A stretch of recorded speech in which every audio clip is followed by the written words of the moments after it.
Today you will be painting some fish in the style of Pointillism using watercolors.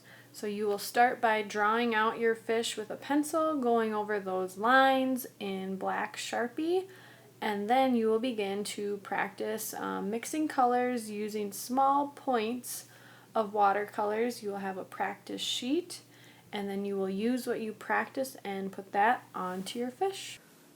So once your fish is drawn, you will use this practice worksheet to practice using the pointillism techniques and practice mixing colors, because when you're using this pointillism technique, you never want it to be just one color. You want the eye to be mixing two or even more colors. So you'll use a round brush, and the first color I want you to work with is green. So I want you to practice mixing different shades of green. And you'll start by getting your brush wet, dipping it and swirling it into the color. And when you use this round brush, make sure you're using the very end of the brush to make those small points in the square that you are practicing in.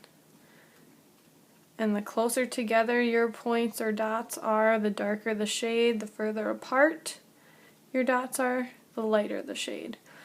So once you've filled with as much of the color, the first color as you want, then you would clean out your brush, maybe not even all the way, and switch to your second color that you want to be mixing. So if I want to make a lighter shade of green, I'm going to think about the color wheel and what colors are next to it that could make it lighter other than just adding white to it.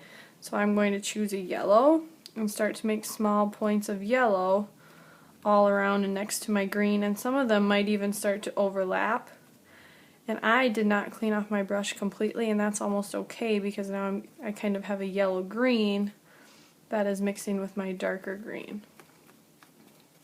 So now we have a light green here. Next thing I might do is practice mixing another shade of green. So again, I'll fill my box with green, and I maybe could have done both boxes with green right at the beginning if I wanted to, or I could use the other green on my palette if I would like to for the second shade. And now this time I want to make my green darker, so I'm thinking about the color wheel. Blue is next to green on the color wheel, and that's something that I could use to make a darker shade of green.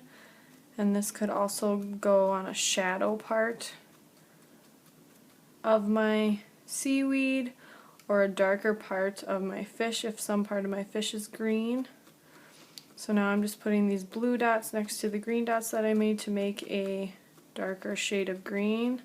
Again, the closer together I put my dots, the darker the shade will be.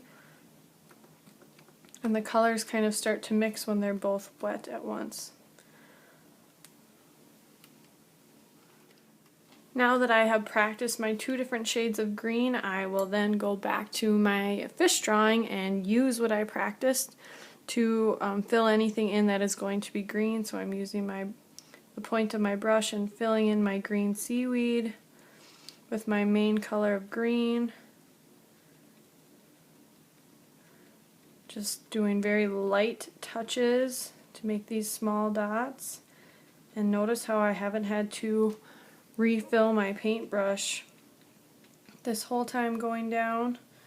Now as soon as it starts to maybe not be so pointy, I might go and kind of stir up my paintbrush to make it into more of a dot. And then continue to fill this in. Now what you can do with your different shades of green on your seaweed is decide where the highlights and the shadows are going to be. So maybe on one side of your seaweed the light is hitting it. So I might go back with my yellow and hit this side with a lot of yellow because that's where the light is maybe hitting my seaweed, and then I could go back on the other side and use my blue to make a shadow with my green.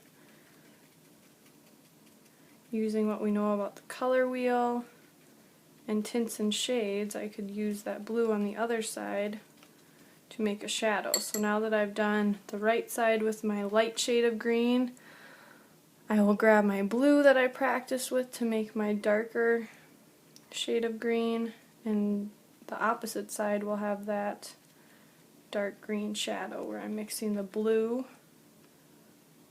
and the green on this side. I have those small points all coming together. And if I feel like if I have maybe too much white showing through right now, I might even go back with the green that I started with and fill in any of those white spots.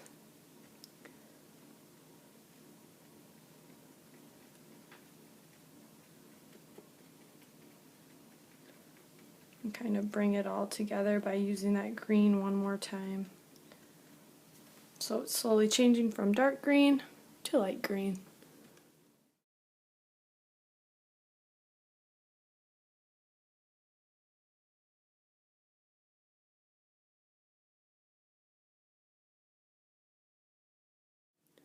After you are finished with your green